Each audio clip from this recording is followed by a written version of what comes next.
Welcome to Serving Up Plumbing with me, David Butler. Today we're going to be talking about how to thread black iron pipe. Not only is this going to help you with running gas pipe, but if you're about to take your plumbing test, this is exactly what you have to do down in Austin or Waco to pass your plumbing test in Texas. Before we get started, please make sure and hit that subscribe button.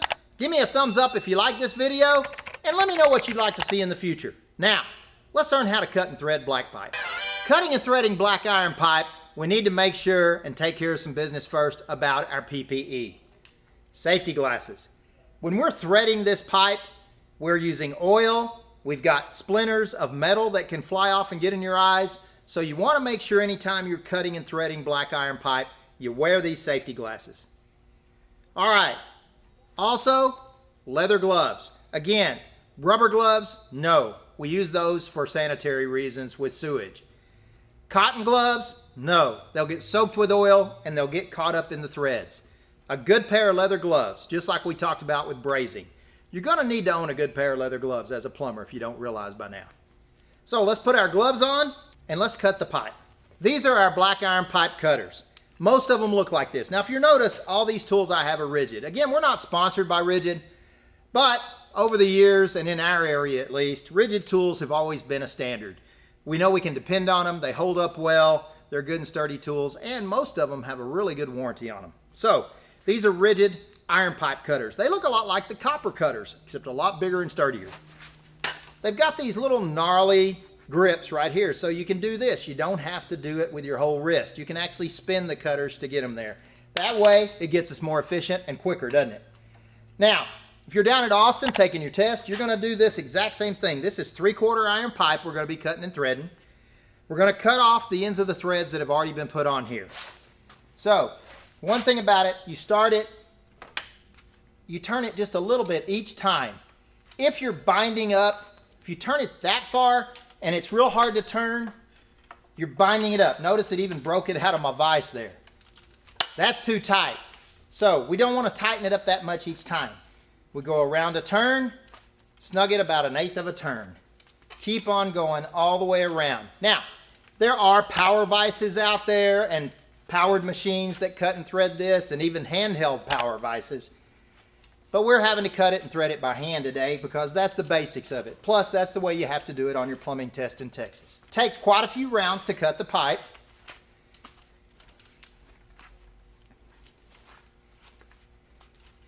Again, just tighten it down about 1/8 of a turn each time.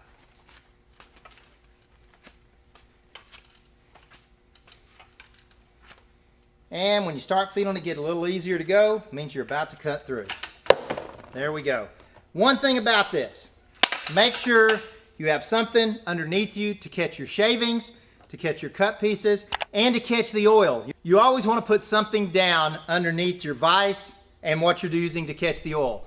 Because when you're cutting and threading, oil not only just falls straight down, it sometimes splatters out. You probably don't want to be wearing a nice shirt like I've got on either, but we got to do that for the video. If you're on someone's grass, make sure and cover it all. The oil that we're going to use will kill the grass. If you're on their concrete, make sure and put some big plastic down at least 5 to 6 feet out from where you're going to be cutting and threading. It will splatter, and if you're using a powered type vise, it splatters even further. You don't want to be having to go back and power wash someone's driveway, and you don't want to be killing someone's nice lawn. So make sure you protect where you're working. So we've cut the pipe with our cutters. Now, a cool thing about a vise like this is it's made for cutting and threading using tools like this. The cutters will hang on the side. Now, as with copper pipe we talked about earlier, on your plumbing test especially, but we need to ream the pipe. So we get our reamers in. We push on it, trim it out, trim those shavings out on the inside so we cut that bead out. Once you've got a nice smooth edge in there, we've got it reamed. Now, one thing about it, why do we ream gas pipe? Well, it's a little different than why we ream copper. I like you to know the why on everything, and with gas pipe, if you don't ream it and you have several joints, think of the ream or the bead that we ream out kind of like a speed bump. If you're driving down a road and you've got a speed bump, you have to slow down, don't you? So it takes a lot of the speed off of you traveling down a road that has multiple speed bumps. Well, a bead that's not reamed out is kind of like speed bumps. It slows you down. It also means that you lose volume. So if you don't ream your pipe, you could lose 10, 15, 20,000 BTUs. So if you size the system correctly, but you don't ream it, you still may not have enough gas to properly run your tankless or your furnaces or your generator or something else. So if you've got a lot of joints to do and you're doing a gas system, make sure you ream the pipe. Let's get rid of that speed bump, okay? All right, now, we don't want to put any oil on this pipe just yet. Now, we are going to use oil to cut and thread. Today we're going to be using a newer type oil. I didn't know about this till about 3 years ago, and I love this stuff. If you're doing small jobs where you're just doing a little bit of cutting and threading, maybe you're doing 2, 3, 4, 10 cuts, this stuff's great. Now, if you're going to be doing a large job, of course it's great to have the cutting oil and the pump and all of that, but since you're doing a small job, it wastes a lot of oil. If you've got a big job, you can use the pump, the colander type catch down there, and it recycles all the oil. This stuff here though is thick and it's great. It's rigid. I do recommend using the rigid. I've tried other brands and they don't work as well, but this works really well. It's high pressure, high temp. So we're not going to put any oil on it to start with. We're going to get our dies. Now, the dies come apart fairly easy. You want to slip that in there, and you notice we've got this ratchet that has an arrow on it, and it needs to be on the right side. Sorry for all you left-handers, but these are right-handed threaders. But it's because the threads are right-hand, and you have to turn it to the right to cut and thread. We're going to slide this on, make sure we get it on all the way, make sure it's ratcheting up. Put the arrow pointing downward. That's the way we're going to be pushing. Put your palm against this, and if you need to, you can stand on your vise and put your elbow actually against your side, especially for you smaller guys. I'm a little bit larger. I got a lot of weight behind me. Some of my smaller apprentices, they struggle with this, but if they do it the proper way and they can put their arm in kind of their rib cage and on their side, they can use their body weight, their hips, their legs, their core muscles to push in on this. Because you do need to push in on it pretty hard, especially if your dies are worn. The more your dies are worn out, the harder it is to get started. The larger the pipe, the harder it is to get started if you're hand threading. So you put a lot of pressure, open palm, and then start cranking it. And you want to cut about 2 threads in. And then stop. Now once we've got this good and tight on here, we know we've cut far enough in, it's time to start oiling. This has these holes in it just to oil. Shoot a good shot of oil, push down. Good shot of oil, push down. Every time you do it, push down, and every time you push down, oil. You can never use too much oil. You can definitely use not enough. Why do we use oil? We're dealing with a lot of pressures here when we're actually cutting steel with these teeth. We're cutting threads into this pipe. So we build up a lot of heat and a lot of pressure.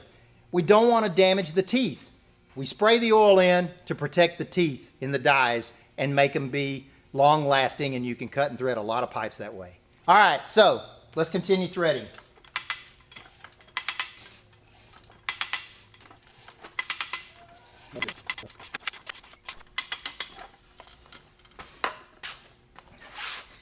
All right, what we want to do to stop threading is make sure we've run it all the way flush with the face of this. I've got my pipe right there at the face, okay? That will give you the proper number of threads. On 1/2, 3/4, and 1 inch, you're supposed to have 10 threads. Now, if you've got 9.5 or you've got 11 or 12, it's not gonna be a bad situation. If you've got 8 threads or you've got 15 threads, that's not good. And you probably won't pass it if you're doing that on your test. But if you do it flush with the end of the die, you're gonna have the right number of threads on your pipe. Now, how do we remove the die? Well, that's what this is for. We reverse it, point the arrow up, and very gently, you're gonna hit a stopping point right there, then you have to push a little harder. You might even have to tighten it down because now we're reversing our pull on the vise. Bring it all the way around, like that. Once it gets to a certain point, you can spin it off by hand.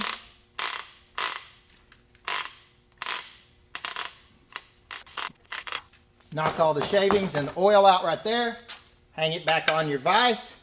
Take your rag, wipe it off good, clean out the inside, remove it out of your vise, and dump all the shavings and everything out of it in your bucket or your tub that's below you. And that's what we want to see with good, clean-cut threads. Now, when you've got a vise like this, now you can put it back in your vise and put your next fitting on. Maybe you can put a 90 or a T, whatever you need to. You can tighten the fitting right here, and you're one step ahead when you go to install it in the house. Now, if you notice you've got bad threads, maybe you've got some threads missing, maybe it's what we call topping the threads, where it rips the top off the threads. What you need to do is look very close inside at your die teeth. These are called the die segments. There's 4 of them. You need to look very close at these. If you have any that the tooth is broken off or that there's a tooth missing or front edge of one is broken, you need to replace the die segments. You can replace just these. You don't have to buy a new head. You can replace just the die segments. We'll do a quick short video in the future on that, but you know you can replace the die segments. Always take a look at your threads after you cut them to make sure that you've got good clean threads cut on the pipe. That's how you thread black iron pipe. Take the precautions to not get oil all over everything or yourself. Make sure and be careful cutting it. Make sure and do what? Ream the pipe. Why? Because we don't want to lose any gas flow on the system. It's such low pressure, those small little ridges from not reaming it will cause you to lose BTUs. That's it. Hope you've enjoyed this video. I hope now you know how to go out and thread black pipe. If you have any questions, let me know in the comments. Please hit that subscribe button. And don't forget, tell your friends, the Butler did it.